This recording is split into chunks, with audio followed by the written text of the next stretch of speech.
Good afternoon, everyone. This is Dr. Jim Shimwell, and I apologize for not being here, but my family had planned a great vacation almost a year ago. Hopefully, I'll be flying home from Yellowstone National Park today. I wanted to send my sincerest congratulations to Hal Skelton on being named the 2024 recipient the Pride of a Panther and Heart of a Champion award. It couldn't be given to a better person. Hal, by the way, I hope you can remember this tomorrow. Happy birthday to you. 54 years ago, I started my first session of graduate work at MTSU. Somewhere in those exciting Hypers classes, I met this fellow by the name of Skelton, and soon we became fast friends. We were both teachers and coaches at a small rural school, and we loved basketball. I spent many a lunch hour grabbing rebounds for this Skelton guy in pickup games at the old MTSU Memorial Gym. Yes, I had to grab rebounds to touch the ball because Mr. Skelton was the first shooting guard in history. No passing, just shooting.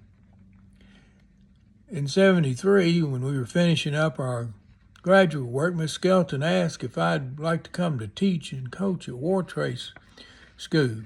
I replied, well, where exactly is Wartrace? He said about 6 miles from Bell Buckle. I said, well, where in the heck is Bell Buckle? Well, by 1984, as karma, destiny, or luck would have it, we found ourselves in Bedford County. I'd just become the new part-time assistant principal and teacher coach at Cascade School under the new principal, Mr. Hal Skelton. And this, to this day, I still say was the best job I ever had. I worked there 8 years. Things were not dull at Cascade School. Oh, no.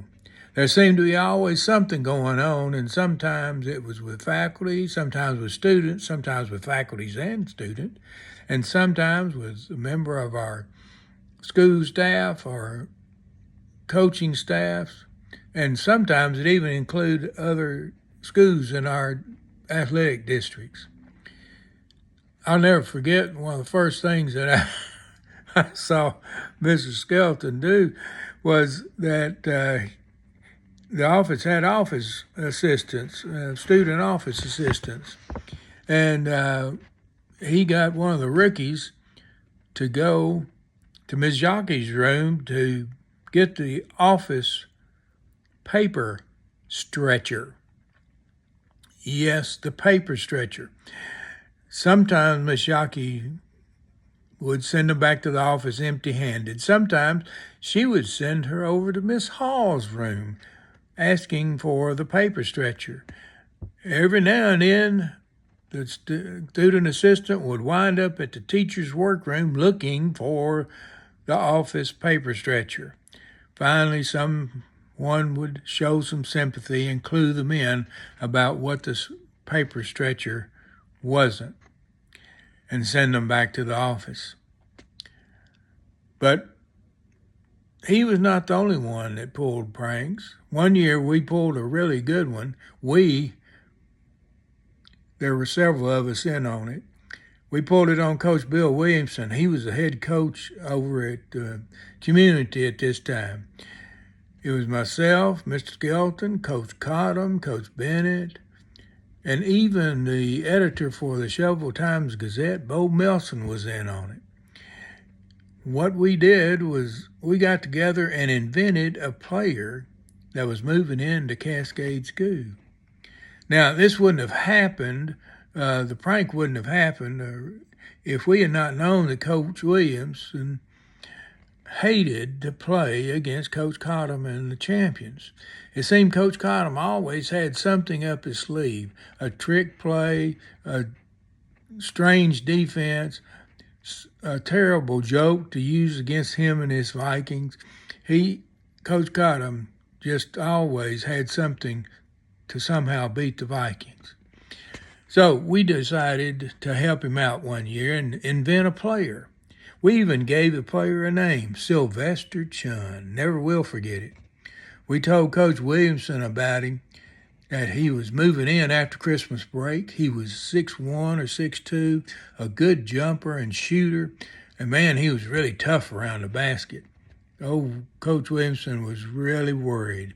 After Christmas, we even had Bo Melson start putting him in the score box for our games, scoring about 11.5 points a game.